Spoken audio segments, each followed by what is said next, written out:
Welcome back to the Boundary Corner Podcast. I'm Curtis Wilson. I'm Brian Siegler. Buddy, we were angry yesterday.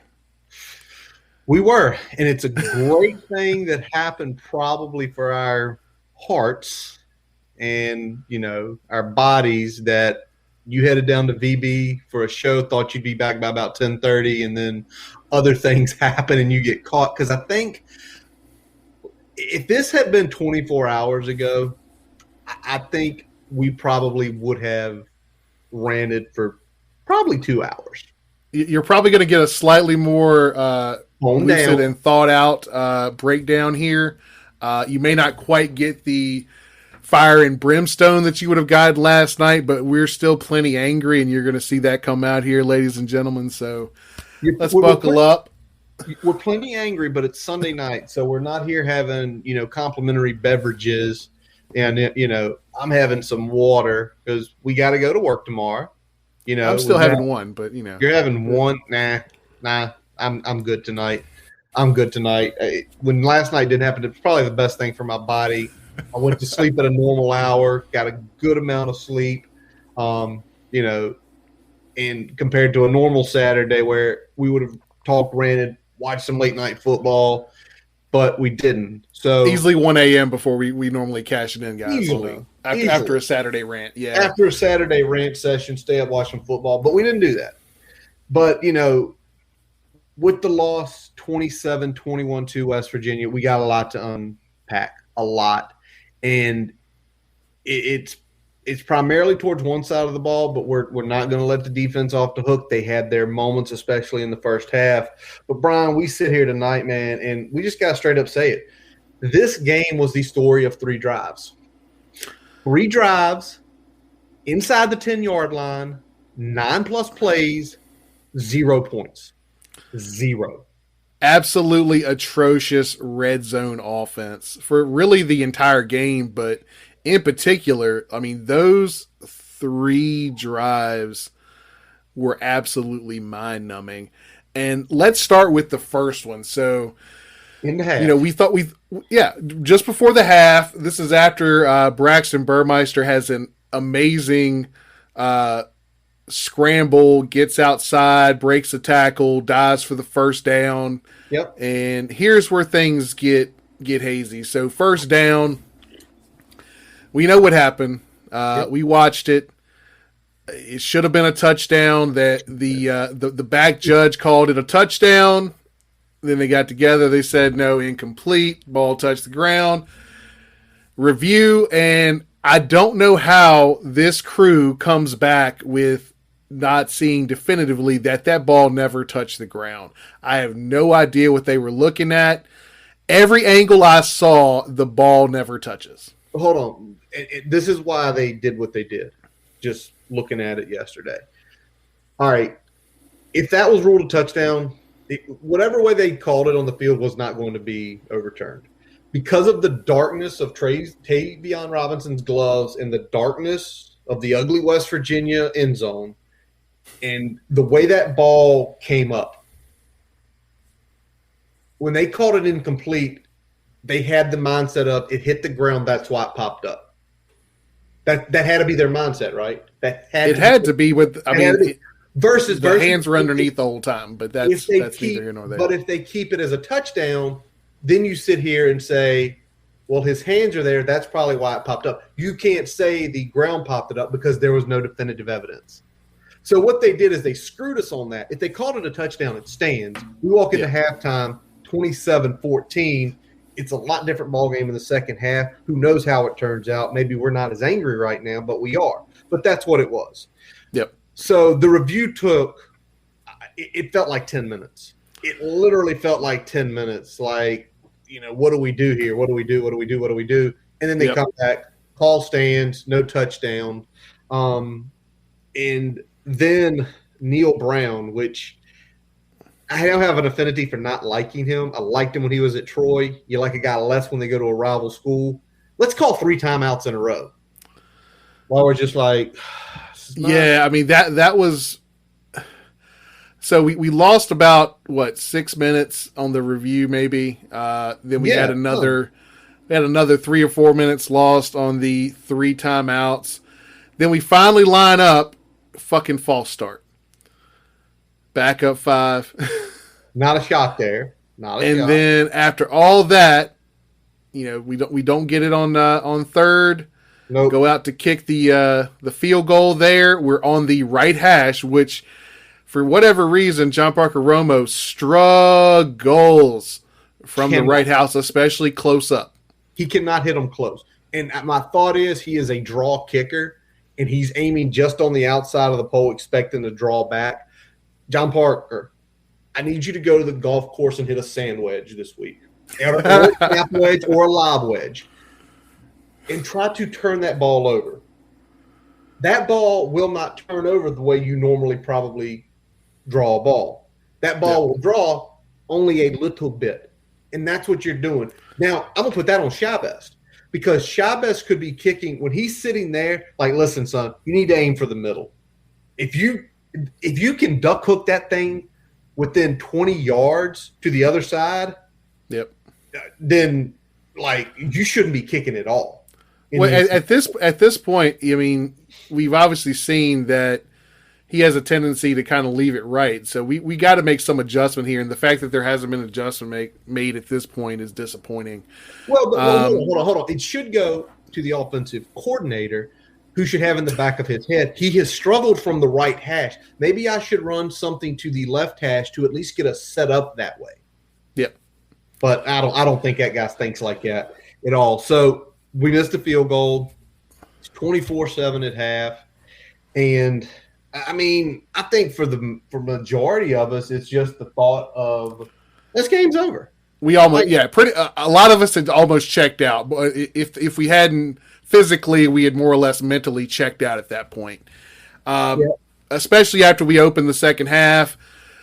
Defense does a good bend, don't break act, but they still got another 3 to kind of start that off. And we're like, all right, well, they're still scoring. We're still not. This shit's going to get ugly. And then we kind of get to the end of the third quarter, and Blackshear has a good run down the sideline, gets in the end zone just before the end of the third quarter, and now we got ourselves a 10-point game. But let's be honest though with that. Braxton Burmeister saved that drive, a 26-yard scramble on 3rd and 24. He doesn't do that. There's literally no pulse. We probably go for it on like 3rd and 20. We run 4th and 20. We run like a draw. That's the way things seem to be shaping up nowadays.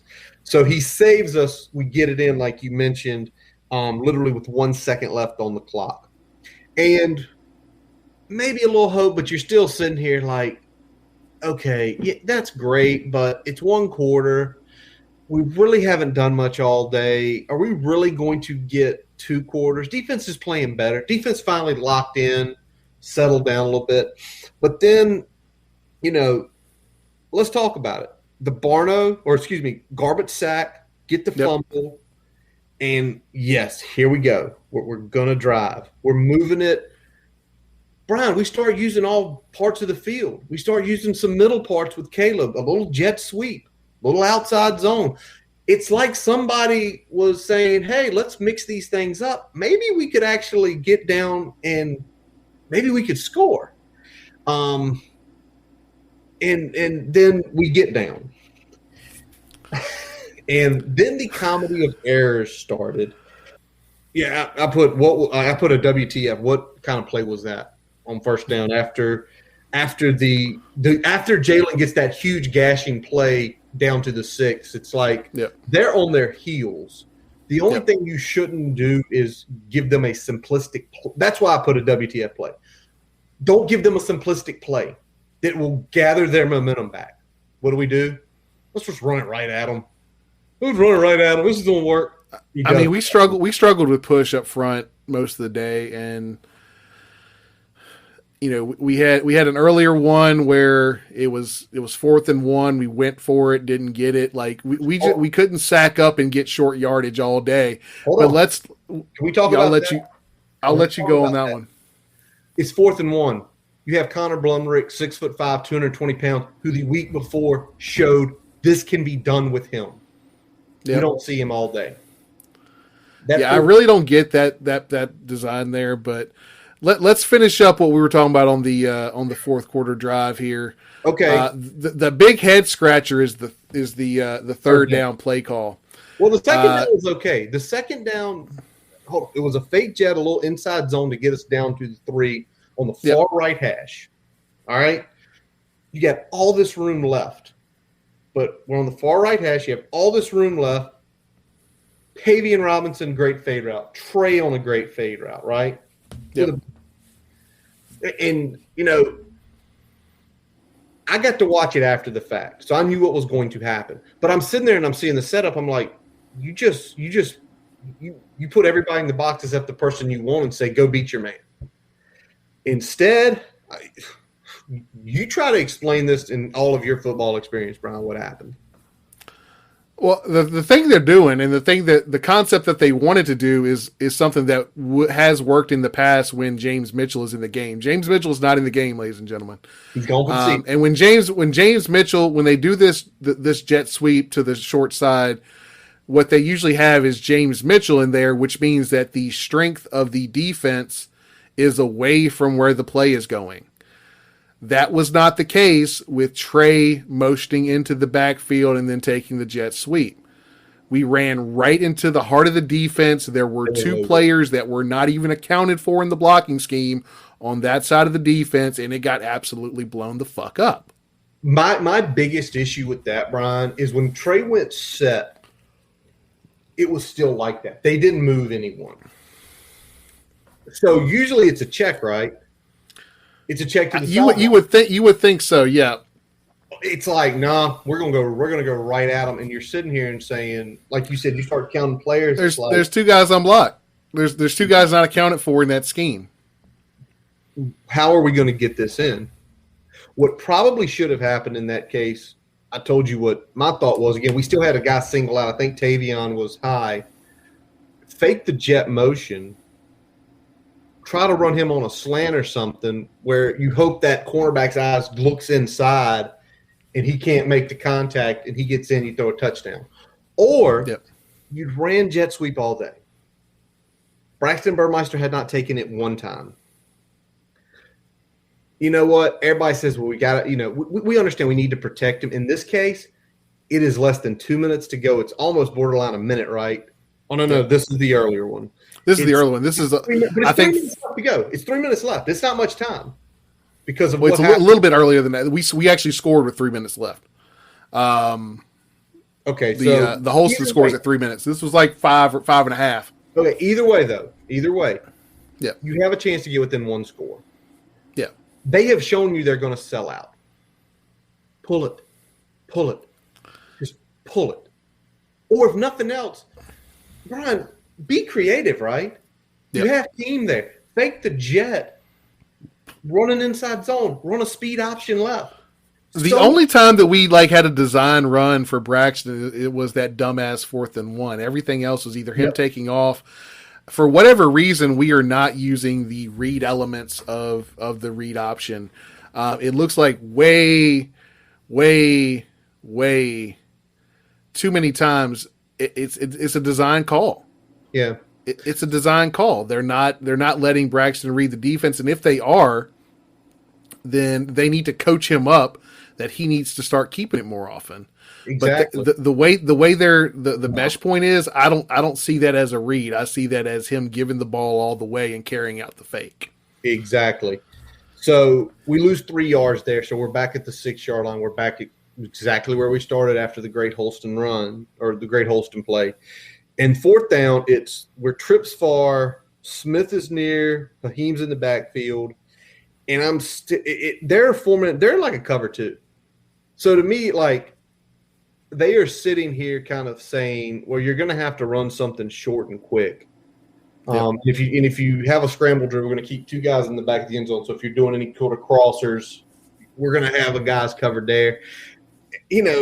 It looked like maybe Drake was the pass. It looked like he hooked up, but he was right. 2 guys were like this with him. They were just like that. And it was just in some chances, you almost just say, as soon as he steps and hitches, just throw it. What if they pick it? You're down 14. If they pick it, at best, they're going to be maybe at the 20. At worst, they're going to be inside their own 5. Yeah, it was held on too long. I know Brock got beat. He was at actually right tackle at the time. He got beat on the edge. That was the sack fumble to close out that series. But I mean, that's trip number 2 into the red zone, inside the 10, at one point inside the 5, no points. Yep. Then we have great defense. We already talked about the Holston scoring on the check down there. Yep. Hold them on third, get the pick on the Waller gets the interception on the screen. He sniffed that thing out. We're back inside the 10, guys. We're back inside the 10. We're knocking on the door. There's less than 2 minutes to go in the game. Less than 2 minutes to go. I mean, this is the game. Yeah. This is the game. They have one timeout left, and the way we had set in zone, I highly doubt they could probably cover the 30 to 40 yards they need to get in field goal range. Yeah. Gilbert Gallego saying our tight ends need to be more involved. Agree with that, but the way that we're playing right now, you cannot risk taking Gallo and putting him on routes. Well, if you're going to, you need to leak him out like we've done in the past so many times.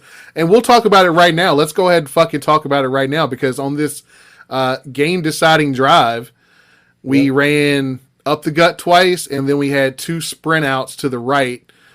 That was our genius fucking plan to get in the end zone. So let's, the up the gut calls are what they are, right? When I called Brian... I called Brian not long after the game ended just to get his feelings on it. And the first thing you said was, why in the world are you deciding on the last plays of the game to cut half the field? Like, you were livid. You were like, I don't get it. Like, I can't understand that. So it was so infuriating to me. It's essentially saying it's saying 2 things. It's saying we don't trust our offensive line to give Braxton 2.5 seconds to get a read and make a throw. That to me is unacceptable. At some point, you got to trust your players to go out there and make a play. They've done it in this game. They fought and clawed and got back into this game. They did not trust the players to make a play. Trust them and give them an opportunity to make that play. Don't cut them off at the knees before the ball is even snapped. And that's what they did with those calls. They cut half the field off, and they said, all right, well, it's an attempt to flood the zone, but there's so many damn defenders already in the zone, like it's not going to work. You might get lucky as hell that something comes out there, but give your quarterback the whole field to work with. If he drops back, he has an opportunity to take off and run. Yep. He doesn't have that with the sprint out that they see coming from a fucking mile away. And the other issue on that is you're also taking whoever's on the left side of the field and your running backs and the tight ends, or at least one of the tight ends in that, they're going to be out of the play. So whoever's on the left side of the field, because we sprinted right, is out. Yep. Whoever's the running back is completely out. So you are taking 2 weapons off completely. And essentially you're making it a 3-on-5 game. And you didn't leak anyone to the backside of that play. Nope. That's where when we talk about tight ends getting involved, that's where we traditionally get the tight ends involved, is that we show that sprint action, and then we have either a drag going back across, or we have a tight end leaking out on the backside of the block. Yep. And we did none of that. Remember Malik, like the first year? He scored a couple on those leakers because he down blocked, and eventually the linebacker, whoever he was blocking, would like get off and just attack the ball, and he would just take like 3 steps, and it was just a easy touchdown. And that would have been a perfect call on 3rd down, because if you actually had that, because you still had plenty of time to get back up to the line and get a call in there. Yes, you did. But we didn't do it.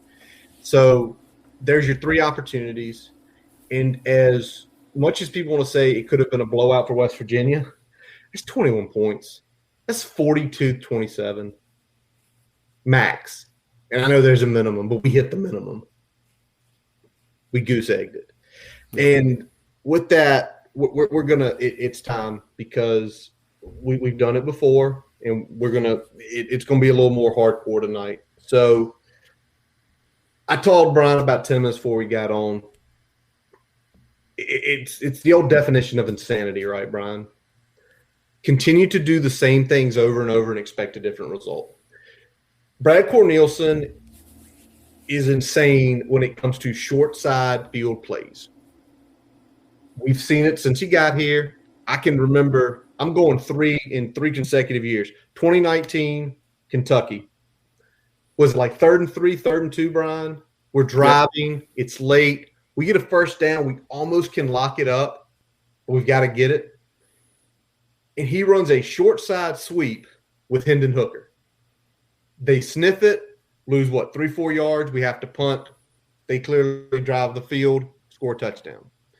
Last year, and this is the play I talk about a lot, 3rd and 3, North Carolina, we're driving. After that horrendous start, we have a chance to go down, cut it to 1 score with just a few minutes left in the half. He throws a short side screen 3 yards behind the line of scrimmage to Tavion Robinson, right? Yep. They eat it alive. He's down. The next play is the inside slant that gets broken up. And then it was the Trey Turner play yesterday. And again, short side, box loaded, they eat it alive. And I sit here, and it's the same things. His errors from 5 years ago and subsequent years are continuously the same errors over and over and over again. And that makes me mad because I sit here as a novice at football and can say you can't continue to do that. Yeah, I mean, when I look at it, it feels like situationally, and we've talked about this before, situationally, it's like he talks himself out of good decisions. It is absolutely infuriating just watching good drives turn into either 3 points or no points because of ineptitude in key situations. Yes. Like I said, I feel bad for the offensive players because they really went out there and they played their ass off, especially in the second half. Yeah. A lot of I'll use the word, a lot of grit from the boys out there in the second half, but it feels like the staff didn't prepare them well enough to start this game, and then key moments in the second half were just killer. They were killer. It's backbreaking. You gotta put the ball in the end zone when you have the opportunity. You just have to. And when you have 3 like that, you've got to get at least 2 of those 3. At least 2. Because you had them reeling. They were reeling on those last 2 drives. You can say the one before the half was a screw-up. Those last 2, they were reeling. And if you call the right play on that 1st and goal, it's a touchdown.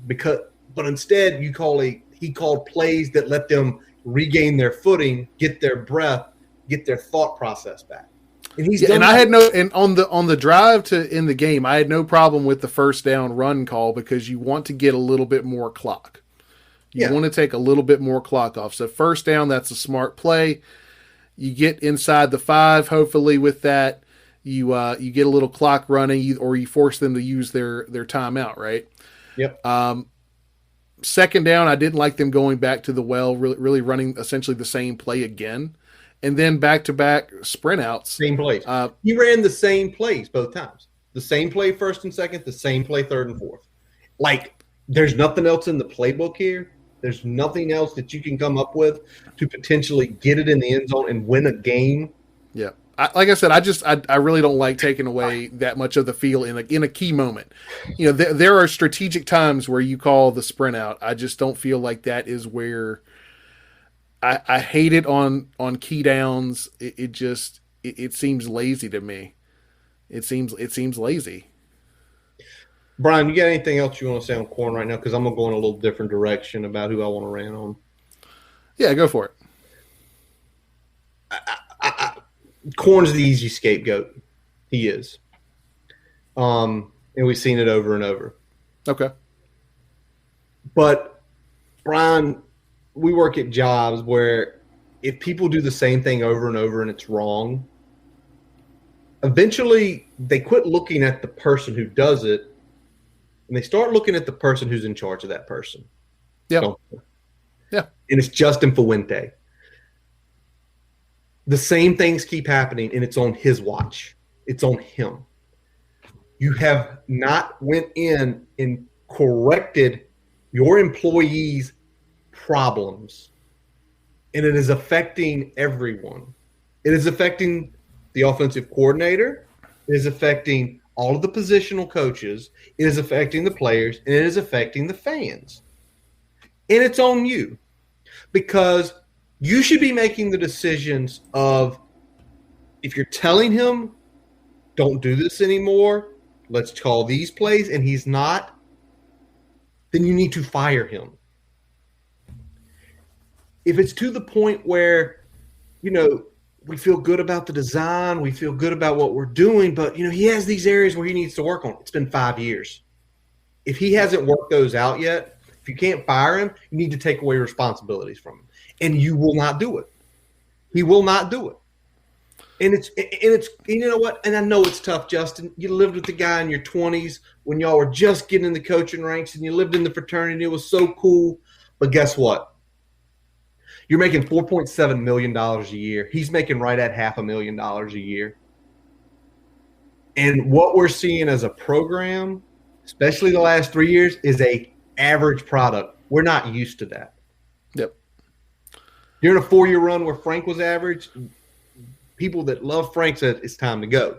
We don't want an average product. And you're giving us an average product, and you're not doing anything about it. You were hired to bring the product back to where it was in the late 90s and the entire decade of the 2000s. And we've one time in that the entire tenure reached that level, and a lot of that was with holdover players from the Beamer era. Yep. At some point, we got to stop losing games like this that we have no business losing. No business. It's really frustrating at this point because, as you said, if the problem is everything, then you need to fire him. And if the problem is the play calling, then you need to either take over responsibilities or hire yourself a co-coordinator that is just going to call the plays. Or hire somebody on staff. Give Adam Lichtenberg a shot. But you can't do the same thing over and over and expect different results. And that's what we're getting. We're getting different results. And the thing is, what his go back to is, well, he's had like some of the best offensive seasons in Virginia Tech history. Now, first of all, you're comparing that to Brian Steinspring, who ranked under 100 several times with NFL talent, son. And the other part is yards are great. Yards are great. Yards without points are meaningless. And that's what he does. He gets yards without points. So if you ask me right now, would you want to average 538 yards a game but score 29 points? Or would you want to average 400 a game and score 38? I think the game is pretty easy. Points are the only thing that matters. If you're not scoring points, I don't give a shit how many yards you put up. No, it doesn't. Because they're empty. I've seen teams average under 450 yards a game, but they're averaging 42 a game. Like efficiency. At some point, if you're putting the ball in the end zone, then that means either one of two things. Number one, your offense is being efficient. Number two, you probably also are pairing that with a good defense. Yep. And they're giving you the ball in good field position. And they did that twice. They did that twice yesterday. You did, and another thing, let's go on to the continuing to kind of rant. You talked about just the poor job up front, getting push. We looked, in that first quarter, we looked lackadaisical. It looked like it was the first road game they had ever played in their careers. Not even that, Brian. you can have nerves. Usually you see nervous energy. Somebody makes a dumb play, but you see people hyped up, right? Yep. Yep. We didn't look hyped up. And again, that goes back to Fuente. Your job is to get these guys in a mental state to go out there and want to run through someone. That first offensive play after that screen, which was a brilliant call, the next couple plays just kind of look like, blah, blah. Why are they behind us? Why can't we get pushed? It's just like, and the thing is with Fuente, we've seen that happen numerous times. We've seen them come out very, very lackadaisical, especially on the offensive side. It takes a quarter and a half, 2 quarters to really find their footing. And I'm going to talk about another thing. We're talking a little bit about the offensive line. I know that we've had some trouble. We had an injury in this game. We are still a work in progress on the right side. But the big problem I have is on dropbacks on 3rd and long. We are still pulling the damn guard to the backside of the formation in pass pro. Get that shit out of the pass pro scheme. Get it out of there. I don't want to see it. We gave up 2 sacks on that, and there was about 2 other quarterback hurries where Braxton's running for his life because of that damn scheme. I mean, this isn't the seasoned, well-oiled machine of an offensive line that we were last year. No. The right-hand side of that offensive line is still a very, very much a work in progress. Keep it simple. Keep it simple. I got one more thing. I'm going to throw a quote I found on Twitter last night from our buddy Beamer Garage, someone we chat with off and on, and it was this. If the head ball coach really wants this job, he has to make the hard choices. He does. And it's either take the play call and duties away from him, which we spoke of, or you have to let him go. The head coach can take over the play calling and show the passion to stay, or he goes down with the ship. So to me, if Justin Fuente really wants this job, that presser tomorrow morning, we better hear changes. Here's my thing, Brian. I don't think we're going to hear a change. I just don't. And with that, to me, if you're somebody in the media, you would be like, why not? You're averaging this year, what are we averaging? 24 game? 24, like that, right? Yeah. 24 games. 17, 35 is 42. No, 21. 21 on the number. We played North Carolina, who gave up over almost 40 to UVA. We played Middle Tennessee, who is a G5 team. And we gave up a team that's given up 30 to Maryland, who couldn't barely get 20 on Illinois Friday night. There's a problem staring at you. They threw the ball all over the field and couldn't get any points. And, our problem is we can't manufacture. We've become so dink and dunk. We can't manufacture big plays anymore in this offense. We missed the home run threat that was Khalil Herbert last year. True. And without those big plays and without the ability to really drive the football down the field consistently, we look very, very much an average offense to a below average offense. True. And you referenced Beamer Auto Garage there. I'm going to go ahead and reference the quote that Andy Bitter put out there on Twitter, saying it was a weird game because we had really no business winning the game, but we also have no business losing the game. It was a conundrum there, right? Yeah. We had no business it being close at the end, and then because it was close at the end and how close we came on multiple occasions to getting the ball in the end zone and coming up with Bupkis, yep. How do you lose that? And I'm going to say something about Braxton Burmeister here, and this is not a knock. This is just stating the facts here, okay? So right now, the abilities of Braxton Burmeister, especially in the passing game and driving the football down the field, it's limiting the offense, but at the same time, the skills that Braxton Burmeister brings to the table with his ability to escape and generate yards when nothing's there is also the reason that the offense has had success. So we're in a conundrum where he's generating offense that isn't there, but he's also not taking advantage of the potential offense that is there. Yeah, and that's positive because how many college teams would kill for a guy that can keep plays alive with their feet and if needed, scramble for 5 to 25 yards at a time. I would say about half the teams in the country would kill for that. And we have it, but we don't have the offensive staff to, bring it out. Yep. Why not spread it out? John, come on. You've watched it just as long as we have. Corn. Yeah, instead of spreading it out, you run him to half the field. You squeeze down any potential running lanes for Braxton and also any passing lanes for Braxton. So, yeah, genius. Absolute genius. Genius. A couple things did come out of fruition. Braxton continues showing the scrambling ability. Blackshear and Holston showing their versatility, especially in the second half. Big run by Blackshear to get the touchdown. Great job by Holston getting the catch on that dump, making a guy miss, running through a couple windows to get into the end zone. Because if he would have went down in the 5, we'd be talking about 4 drives and not 3. We'd be throwing things really. And the other piece, Caleb Smith yesterday, 70-plus yards receiving. And it was one of those things in that as you were watching, it's like, okay, where are these routes just in the normal offense? They weren't. Why do we have to be in complete catch-up mode for this to come out? Like, he looked like a decent stick mover, which is what we all thought he was going to be. And what we need last year when he was getting some snaps in the early part of the season last year. Like, okay, well, he's going to come in. He's going to be the stick mover. He's got good hands, good body, and he's out there. And he ended up, he had a good game. Consistent when targeted, brings the ball in when targeted. But we, for some reason in the passing game, we just don't get the ball to our playmakers consistently. Well, the sad early part in games.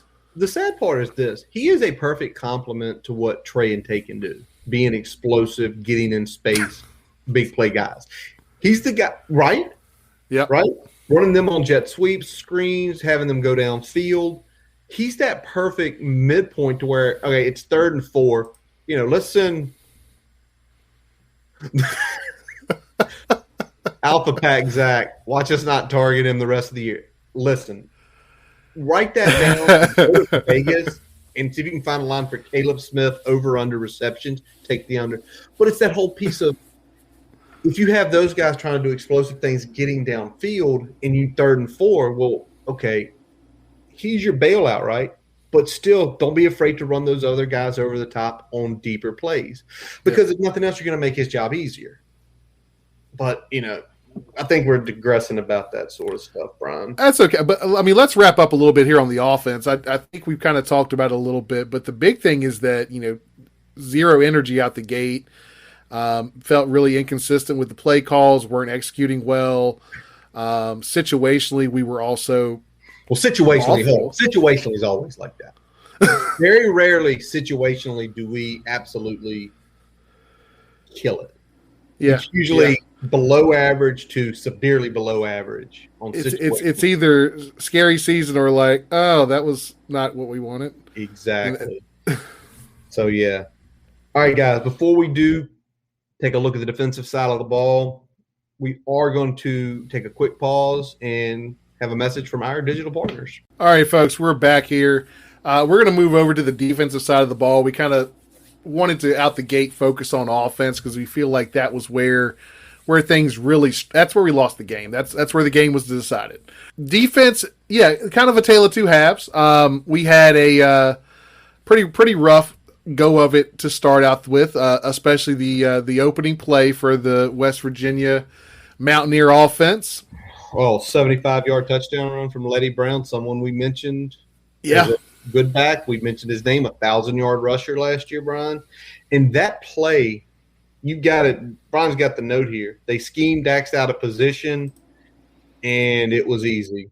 And the first thing I saw on Twitter, and it was hilarious, Brian, was Dax sucks. And I'm texting you, I'm like, wasn't Dax doing his job? Because if he stays where he is, they're going to flip that to the tight end, and that tight end's going to have a huge seam to run up. So it was one of those, He's doing his responsibility. His responsibility, if he comes across, go with him. So a couple things here. You know, it looks like there was a little miscommunication between, I think it was Tay Daly and Dax there, as far as who was going to pick up the tight end as he flexed out in motion. The bigger problem to me is that at the point of attack, Tisdale got blocked, and Nasir Peoples was a little bit early in kind of getting into a fit, and then unfortunately he was where Letty wasn't. Big hole.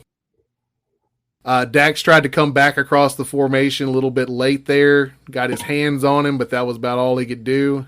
Yeah. Off to the races. And touchdown. After what we had done on offense with the huge screen and then basically nothing after that, and that crowd was electric. Oh, yeah. They punched us in the mouth there, and they went from 10 to 11 real quick. Heck yeah. And again, on that play, it was a great design by them and a little miscommunication by us and wrong gap fit. It is what it is. So you brush yourself off. We did not see any other runs like that the rest of the day. But Letty Brown continued to get us in multiple ways. I think the guy was about 180 all-purpose, which is pretty crazy. And you talked about his pass catching ability. And that was on display along with his speed. So, you know, he had a big damn game. He had huge game. And now, I know half the rushing yards came on that one play, but I mean, he was still consistent the rest of the night as well. The rest of the afternoon, I should say, as well. And I mean, really, great game by him. We did a pretty good job of slowing him down in the second half, but the first half he kind of owned us. Yes, he did. All right, then their next drive after we go 3 and out, where we looked blasé on offense, like literally. I think that you texted me vanilla ice cream, Brian. You're like, why? What are we doing here? Like, we're down. They just hit us in the mouth. Think of something. They come back. It looked exactly like one of those early series against Middle Tennessee State last week that we called vanilla as hell, and it was round 2 of that. Vanilla against a team with division, a lot more Division I players, and whatever you want to think of West Virginia and what they do, they did have one of the best defenses in the Big 12 last year with some really good players. Yep. So, you know, you can't come out vanilla. All right, but back to the defense. So we punt. They start moving the ball. They get about to midfield, and they take a shot. And it was a little stutter move. Armani bit on it. We're in man right there. We're not in the zone. It was cover 1. We had Nasir Peoples deep. Everybody else was manned up. Armani bit a little bit on the stutter. I actually had really good recovery. He was still in position to make the play. There was a little bit of push off by the receiver, but Armani did not turn around to make a play on the ball. Probably why they let that go. And that was good catch by the West Virginia wide receiver there, and they got a touchdown. They're up 14-0, and we look like we can't do shit, and they are just fucking moving the ball up and down the field on us. They're absolutely rolling, you know, right there. And the one thing I put on here, are we really in man? This is an air raid concept. It's a power air raid concept. Y'all saw how they ran the ball. The air raid was created by Hal Mumme in the 1990s to offset when you don't have the most talented receivers and you're playing better defensive backs. It is a concept to take advantage of that.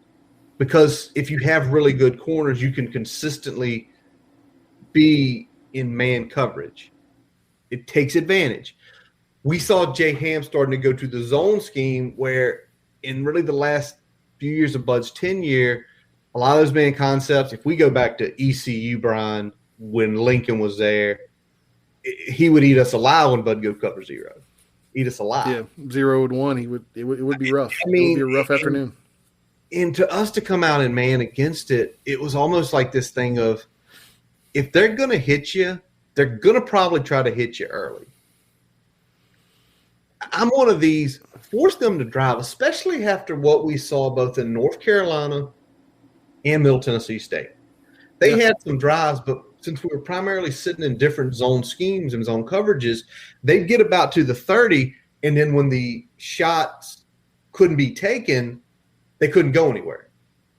Because essentially the field got smaller. The guys who were running the back end, okay, we don't need to send 15 or 20 yards off. We can say, we don't need to be 25 to 30 yards off. We could stay in 10 to 15 because they don't have as much room behind us.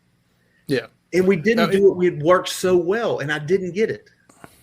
Yeah, it was kind of a flip of what we saw last week in the first half, where we were stubbornly sticking to playing off and all this stuff, and then in this week we were kind of stubbornly sticking to man late here as well. So we finally got back to a little more zone against them as the game progressed. We had talked about some of the knife concepts that they like to run to the Twins side, and they took advantage of that some early in the game, got us in some mismatches. Then we had the drive that got them up to 21 when they got the third touchdown. That was some of the worst tackling I've seen this season. It's not some of the worst tackling I've seen this team do. I mean that was reserved for 2018 and 2020, but it was some pretty bad tackling on that drive. We had Connor try to go for a kill shot, and then they ended up getting a first down. Then later, Connor was matched up in the slot. They threw that little quick hitch, and he came in out of control, missed the tackle, ends up scooting in for the touchdown there. So we had a couple other interior plays where I think Dax missed one tackle. I think Tisdale missed a tackle. Yeah. We missed that was just a bad drive for tackling overall, and we got to clean that up because we had done a pretty good job of tackling and bringing guys down, once we got in position through the first 2 weeks. So it was disappointing to see a little bit of backslide there, even though we did clean a lot of that up in the second half. We did. And it was super noticeable. My buddy Mike from work actually hit me up, and he's like, did we bring back 2018 tackling drills? Because it was so significantly noticeable the first two games, how we weren't missing tackles. It was forms. And it's one of those things. It's like you want guys to be jacked right, but you don't want guys to be doing dumb things that can potentially help the other team. And that's what happened on that drive, especially. And some people can say, the first two drives, they hit us with bombs. Yep. And there was no chance to tackle. On these drives, we start changing things up, putting us in good positions to make tackles, to stop them, and we just whiff. It's like they reverted, like, okay, we need to hit these guys hard. They're beating us. Like, no, we need to hit these guys and get them down because they're beating us. It means if they get more points, it's going to become tougher. Got to limit the bleeding. I think that's the big thing. We were in the point now where if we can stop the bleeding, we might have something, and then you get that touchdown, they get the field goal. I mean, it was a very demoralizing first half, but on both sides of the football. And the fact that it was as close as it was, really is a testament to some of the second quarter adjustments that Justin Hamilton made. And then obviously when we go into the second half, I mean, that was a completely different looking defense. I mean, I know they had a bend don't break drive to open things off, and then they really locked shit down after that. It's true, but Brian, what did I just say? When we were going and you said it, we started getting back into zone concept in that early drive. They got down to the 27. The deep shots weren't there. Yep. Easy for us to stop. They stopped. They hit a 44-yard field goal. And that's all the scoring they did in the second half. That's all the scoring they did in the second half. I mean, and we dominated time of possession in the second half. We dominated time of possession in the second half. We won it for the whole game. It was completely dominant in the second half. Yeah. But the whole piece is like you have this defense in place that will stop this type of offense, and it took you a whole half. Give Hamilton credit to say, nope, we got to go back to this to have any shot, and it worked. And we look on here, and defense continued to step up, making stops, making their drives short, not getting them big plays. And then, you had the sack fumble by Garbutt and Tisdale. We already hit on it a little bit. Tawan Garbutt has played great. And through 1 week, I was looking at Amari Barno as being the star of that defensive line, but really through 3 games, it's been Tawan Garbutt. Well, Barno was an offer yesterday. Nothing on the stats. I mean, we saw him out there getting attention, and maybe that's what he is right now. He's an attention getter, which is good for the other guys to feast on the line. It's helping Tywan Garbett get those one-on-ones, and he's taking advantage of it. He's had 3 really good games so far. He had a good game against UNC. Just Barno had a better game overall, but Garbett has been steady player, playing at a high level through three games. I really like what I'm seeing from him, and hopefully we get Barno back on the stat sheet as we keep going along here. But overall, I'm happy with the defensive play. You take away the one. Don't say the play. The adjustment, because the play in the first half was atrocious. The adjustment and those guys buying in and still playing their butts off. Yeah. I mean, playing their butts off to give us a chance at the end to win should not be looked down upon. Yeah, absolutely. And they really went out there and make plays. And while we're talking about making plays, the Waller interception went from our chances were very slim to our chances are pretty good. Obviously, we did make the most of them, but our chances went from slim to very good of getting the ball into a range where we could put it in the end zone. Yep. I mean, in that play, he sniffed it. He sniffed that play out. The way Waller has played through 3 games, outside and inside, he is slowly making himself a little more money every week. He's making a case for at least 2 day, probably day 1 in the draft, and that's a credit to him for getting healthy and working hard and coming back in and just playing his style of game. He's been aggressive when he needs to be. He's been tight in coverage when he needs to be. He's really been doing everything that you can ask of him. He's been playing in the slot against some of the more athletic slot receivers of West Virginia and North Carolina, and doing a good job. And doing a very good job. Yes, I mean, because nowadays a nickelback in the NFL are guys who are getting paid somewhere between like 7 and 10 million. Where years ago the nickelback was the lowest man on the totem pole, right? Like. Yeah, you're like the 3rd string guy, or you're like the 2nd string guy that can play okay when they go through. Well, you were matching up with like the Aaron Moorheads of the world in the early 2000s. Now you're matching up with probably at least the 2nd best receiver on the team, if not the best. Very true, man. A lot of times, I mean, the slot has really come along, went from kind of that extra wrinkle to an impact position, very much like the tight end has. So. The guys that work inside the numbers and inside the hashes are really some of the better athletes on the field now. And the fact that Waller can slide in and just lock up at both those positions is really impressive and is going to make him some money. Exactly. So overall, defensive, an average day.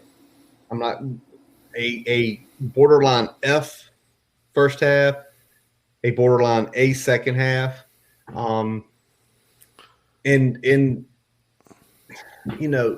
Where it frustrates you is you see a guy who is in his 2nd year coordinating a side of the ball make adjustments that quickly.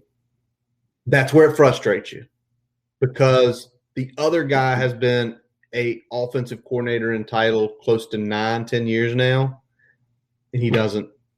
And yep, we're going back where we were 20 minutes ago, y'all, but it has to be done. Because we're circling back because the big consistent problem with the games like this where we lose to an opponent that on paper we should at least match up against and we come out and lay eggs against, it goes back to the coordinator. I mean, we can't keep saying, execution. Yeah, but at some point, the coach is responsible for some of this, right? Well, the coach either the coach didn't get them prepared where they were comfortable to execute in the game, or they're delivering them play calls that aren't good in the situation that they're facing. Well, that's the point right there. They're getting a play call that even if they execute it perfectly, the results are going to be minimal. No, it's almost more. they're giving them a play call where they have to execute perfectly in order for it to be a success. And that should not be. Why are we putting our players in like zero margin for error situations? Well, you've talked about that when you played, that your head coach / OC, his goals, it seemed like every time when he called a play, was the goal of the play is, even if a few people mess up, we're going to have a positive outcome. Something's going to be there. Yeah.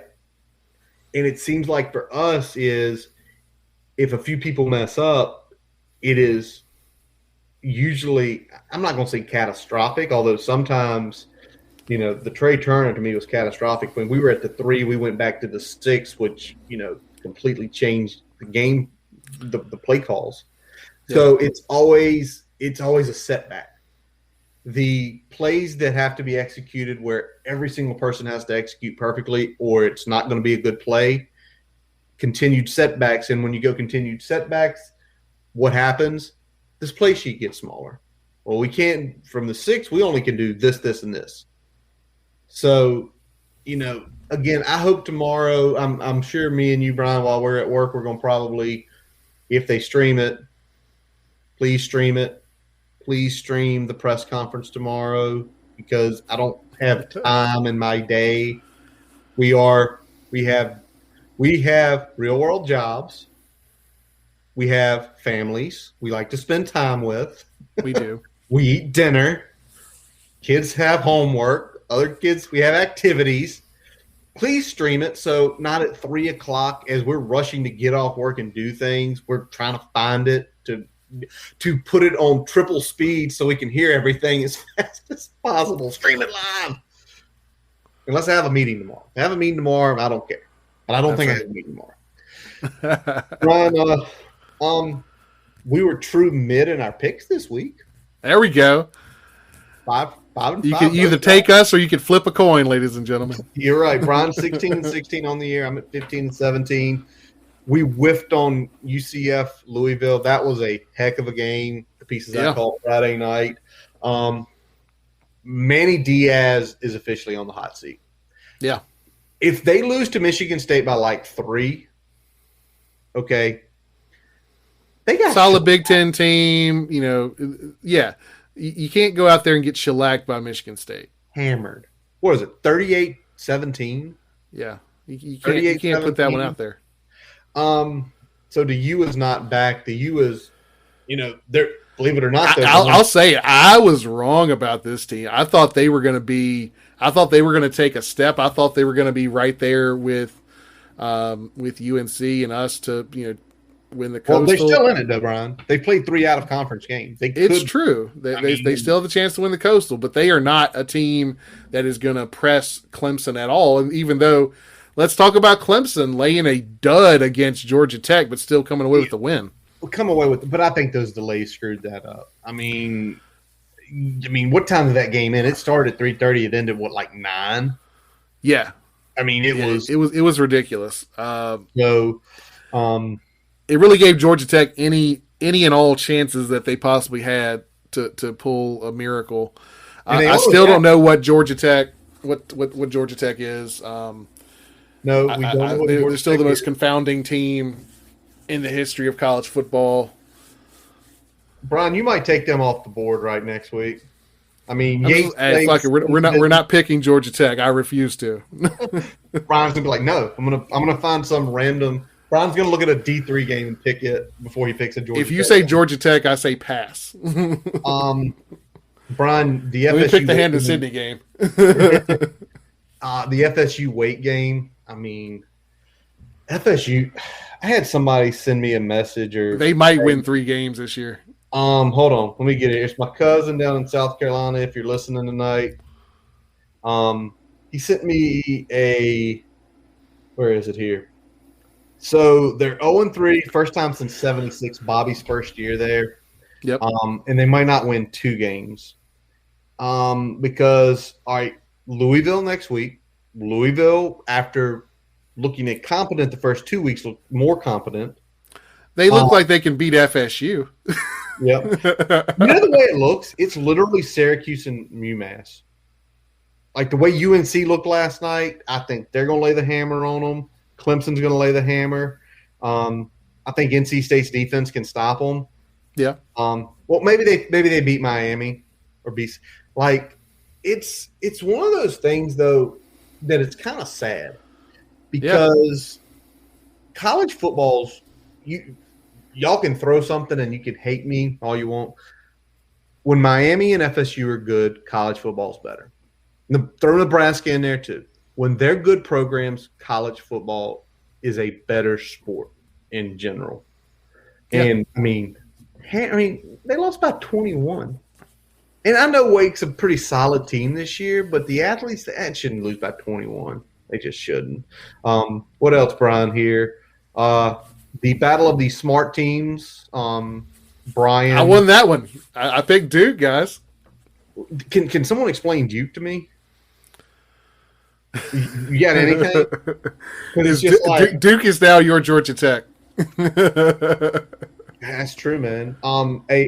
Brian. Yep. Temple got slaughtered. We cannot talk about that. I was wrong on that one. Hey, you said outright win. If you would have just taken, I said that was my potential upset of the week. I didn't say outright win, but I said that was a potential upset. You said upset. You be quiet. Now I'm gonna say this: 3 of the bigger ranked games, we crushed that. So, and we agreed on 2 of the 3. Auburn, Penn State. Penn State wins by 8. If not. I'm still trying to figure out Auburn. They have some good running backs, and it's Bo Nix doing dumb stuff. The Florida-Bama game. Well, can we go back real quick to Auburn? Okay. The fade. Okay, I must have missed that last night. It was the 4th down call, and they call a fade. So, why didn't we run one? No, I'm not saying that. I'm saying, okay, well, that's a decent 3rd down call, but it's a 4th down call, and you give your quarterback exactly 1 read. Well, can I say something? I would have rather given us the fade than the sprint out on 4th down. I'll agree with that. Because I know Tay and Trey can go make that play. And I know BB can throws a pretty good fade. I know it'll at least be there where they have a potential to make a play. Exactly. The Florida-Bama game, I missed the first half. But to see the way Florida fought back in the swamp was electric. I mean, Bama is a flawed team. I don't think anybody out west can catch them. I don't think. Somebody asked me if they think Pittman's for real. We'll learn about Arkansas, I think, when they play A&M, although A&M's freshman quarterback's done pretty much until November. But I feel like Bama can be gotten. And Florida had the right ideas. It just took them a quarter and a half and Mullen to adjust to get there. Yep. They were a little slower than they needed to be adjusting. They didn't have a great initial game plan. Yeah. But everything they did in game took away what Alabama likes to do, and that's what you have to do. Very true. And then the late night, probably the one, if we had recorded last night, we would have been watching BYU Zona. BYU wins again. Bad day for the Pac-12. Their ranked team, 2 of their ranked teams lost. I feel like they've had another FCS loss too, so not great there. But hey, we're average this week. Continue to come here. If anybody wants to take one of our parlays, go for it. Anything breaking, Brian? Anybody gotten fired? Anything? You hope like wishful thinking. No, we haven't seen the old kick in the boot to Brad Cornelison yet. So unfortunately, he is still our offensive coordinator at least until tomorrow. Well, but unfortunately, probably longer than that. Probably longer than that. Probably until this regime is done. And if history is telling us anything, then yeah, he's going to be riding it out until he's done. Until it's done. Because and this is what I'll say for Justin Fuente. Doing this is going to make him a less desirable candidate at his next job. because I think there's going to be yeah, AD that sits there, and they're going to look at it, and they're going to ask him, Brian, Justin, when parts of your team are failing continuously, what are you going to do? And what's he going to say, Brian? What can he say when they say, why didn't you fire that guy? I tell him to try harder, use grit, stick-to-itiveness, and try harder. Sir, now, what he needs to do is do what Brian Kelly did at Notre Dame and fire half your staff and bring in new guys that have proven to get the job done somewhere else and keep the train moving. He had 3 times to do that. He had to do it. He had a chance to do it after 18, after 19, and after 20. He didn't. Yep. He didn't. And that's on him. That's why I'm saying I'm almost past the Corn stage. It's Corn's fault because he's got a boss, and his boss is essentially letting him do what he wants. So that is what it is. Yeah. Can we get an offensive consultant in there again? No, because there'll be a fight again. I want to fight. The fight was good. The fight did get us riled up. Heck of a string of wins and stuff there. All right, y'all. I think we're going to be wrapping this up because we got work tomorrow, and it ain't, Wednesday night. It's Monday. It's not Thursday or Friday morning. Friday, exactly. So that's going to wrap up this episode of the Boundary Corner podcast. I'm Curtis Wilson. I'm Brian Siegler. Visit our website at boundarycornerbt.com to listen to all of our episodes. While you're there, don't forget to follow us on Twitter, Facebook, and Instagram. Subscribe on YouTube. We do have a YouTube account. Check it out, folks. And your favorite podcast source, Spotify, Amazon, Apple, any of them, we are there. As always, with our buddy Jason Long, play us in, play us out. And as always, Brian, let's go. Hokies.